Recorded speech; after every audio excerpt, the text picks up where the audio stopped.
एक तरफ भारतीय जनता पार्टी अपने संगठन को कस रही है, मजबूत कर रही है, नए सिरे से गढ़ रही है, तो कांग्रेस पार्टी अपने संगठन सृजन अभियान में एक बार फिर से जो खबरें निकलकर सामने आ रही हैं वो कांग्रेस के स्ट्रक्चर के लिए बिल्कुल भी अच्छी नहीं है। एक बार फिर से हाथापाई की खबरें कांग्रेस संगठन के भीतर से नजर आई। नरेला में एआईसीसी के ऑब्जर्वर के सामने ही कांग्रेस पार्टी के दो गुट आपस में भिड़ गए। मनोज शुक्ला और मोनू सक्सेना के समर्थकों के बीच एक बार फिर से नारेबाजी हुई और विवाद ऐसा बढ़ा कि कांग्रेस के कार्यकर्ताओं ने अपने हाथों में वही उनका चिर परिचित अंदाज कुर्सियां उठा ली। बताया जा रहा है कि पर्यवेक्षकों की टीम नरेला विधानसभा में जिलाध्यक्ष के लिए रायशुमारी करने पहुंची थी। तब पूर्व जिलाध्यक्ष मोनू सक्सेना और नरेला विधानसभा से कांग्रेस के प्रत्याशी रहे मनोज शुक्ला के समर्थक नारेबाजी करने लगे और नारेबाजी का जो सिलसिला था यहां तक चल पड़ा कि आईसीसी की तरफ से नियुक्त पर्यवेक्षक यशोमती ठाकुर ने मीटिंग खत्म करने तक की घोषणा कर दी। तो स्थिति देखिए कि संगठन सृजन अभियान नाम तो यही दिया है कांग्रेस पार्टी ने, लेकिन क्या निकल कर सामने आ रहा है। एक जिलाध्यक्ष की रेस में है, एक पूर्व प्रत्याशी रह चुके हैं विधानसभा के, इनके समर्थक कुर्सी उठा लेते हैं अपने हाथों में। ये तस्वीरें देखिए, बड़ी दिलचस्प तस्वीरें हैं, क्योंकि इससे पहले भी भोपाल के मध्य विधानसभा में पार्टी के संगठन सृजन अभियान के दौरान दो गुटों के बीच जबरदस्त झड़प हुई थी। कांग्रेस के नेता सैयद साजिद अली और विधायक आरिफ मसूद के समर्थकों के बीच जबरदस्त तू-तू मैं हुई थी और न सिर्फ तू-तू मैं और कुर्सी उठाने का मामला, मारपीट तक मामला पहुंच गया था। हालात ये बिगड़े कि भोपाल की एमपी नगर पुलिस को दखल तक देना पड़ा था। यानी एक तरफ कांग्रेस संगठन में मजबूती के लिए अभियान चला रही है, राहुल गांधी लंगड़े घोड़े और पता नहीं कितने तरह के घोड़ों का जिक्र करते हैं, लेकिन जमीनी हालात क्या हैं ये दो तस्वीरें बता रही हैं। रायशुमारी के लिए एआईसीसी के ऑब्जर्वर पहुंचते हैं तो जो सो कॉल्ड गुटों और खेमों में बटी कांग्रेस के जो नेता हैं और उनके समर्थक हैं ये सब करते हैं। कभी हाथों में कुर्सी उठा लेते हैं तो कभी देखिए दे दनादन एक दूसरे पर मुक्का बरसा रहे हैं।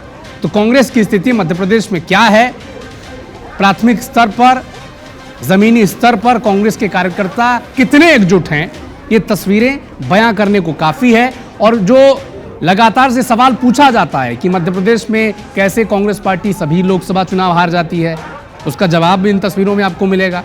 कार्यकर्ता कितने एकजुट हैं, इसका जवाब आपको इस तस्वीर में मिलेगा।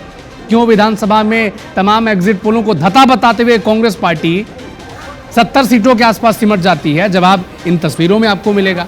तो स्थिति यही है।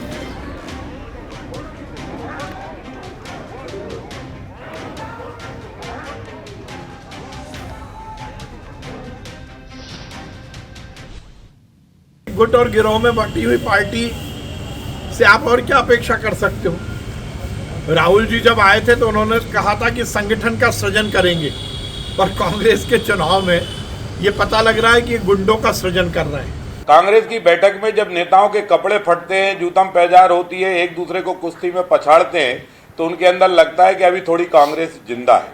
और इसलिए इस कांग्रेस का अतीत और वर्तमान जो चरित्र है वो ऐसा ही है। और इसलिए कांग्रेस के राज में गुंडागिर्दी होती है, क्योंकि उनके नेताओं के अंदर वो प्रवृत्ति पहले से विद्यमान है। तो कांग्रेस के कार्यकर्ता जब एक दूसरे के कपड़े फाड़ते हैं तब पता चलता है कि कांग्रेस पार्टी जिंदा है। ये तंज कसने का मौका बीजेपी को इसलिए मिल रहा है क्योंकि ये मौका कांग्रेस पार्टी के कार्यकर्ता बीजेपी को दे रहे हैं। कांग्रेस के सृजन अभियान के दौरान मारपीट की खबरों को लेकर बीजेपी जबरदस्त तीखे बाण छोड़ रही है। तो PCC chief Jitu Patwari party के बचाव में उतरे हैं। क्या कह रहे हैं पटवारी साहब, सुने। ये 6 लाख लोग 10 दिन में अगर हमारे ऑब्जर्वर से मिल लिए, यानी लोगों की रुचि कांग्रेस पार्टी में बढ़ी है। दूसरी बात, इस तरह की जहाँ जहाँ अनुशासनहीनता की बात आई है, पार्टी ने निर्णय लिया है कि जिनने भी पूरी मूवमेंट में अपना अनुशासनहीनता की, उसके खिलाफ कार्रवाई करेंगे। कांग्रेस के संगठन सृजन में विवाद पर पीसीसी चीफ जीतू पटवारी एक तरफ अनुशासनहीनता पर कार्रवाई की बात कह रहे हैं। जाहिर है मध्य प्रदेश कांग्रेस के ऑब्जर्वर सृजन अभियान की रिपोर्ट राहुल गांधी को सौंपेंगे। इसके अलावा भीतर घातियों की जो शिकायतें हैं वो भी आला कमान जरूर लेगा। लेकिन ज़बरदस्त जो विषय है वो यही है कि कांग्रेस पार्टी अगर संगठन को मजबूत करने की कोशिश कर रहा है तो फिर ज़मीनी हालात क्या हैं, क्या ये सही रिपोर्ट राहुल गांधी तक पहुंच पाएगी? सबसे बड़ा सवाल तो यही है।